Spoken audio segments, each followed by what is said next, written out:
नमस्ते, जय भीम, जय OBC, सलाम वालेकुम. मी Ganesh Bhise, republican party of India, Satara नगर परिषद सार्वत्रिक निवडणूक 2025चा नगराध्यक्ष पदाचा उमेदवार आहे.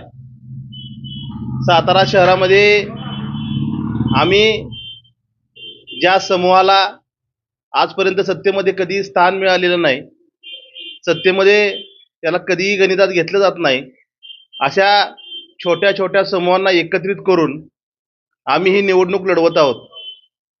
इथला रिक्षावाला असू द्या, पानटपरीवाला असू द्या, फळ विक्रेता असू द्या, हॉकर्स असू द्या, झोपडपट्टीधारक असू द्या, या सर्वांना एकत्रित करून, त्याचबरोबर जो ओबीसी समाज आहे की ज्या ओबीसी समाजाला फक्त मतापुरतंच वापरलं जातं, जो मुस्लिम समाज आहे त्याला फक्त मतापुरतंच वापरलं जातं, आणि दलितांमध्ये पण तीच परिस्थिती आहे.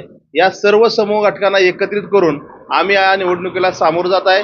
निवडणुकीला सामोरं जात असताना आम्ही शिक्षण, आरोग्य, रोजगार, बेरोजगारी, पर्यटन विकास, सामाजिक समता या पंचसूत्रावर ही निवडणूक लढवत आहे. सातारा शहरामधून प्रचंड असा प्रतिसाद आम्हाला या सगळ्या समूहातून येत आहे की सर्वसामान्यांचा आवाज कुठेतरी सातारा नगर परिषदेमध्ये जात आहे.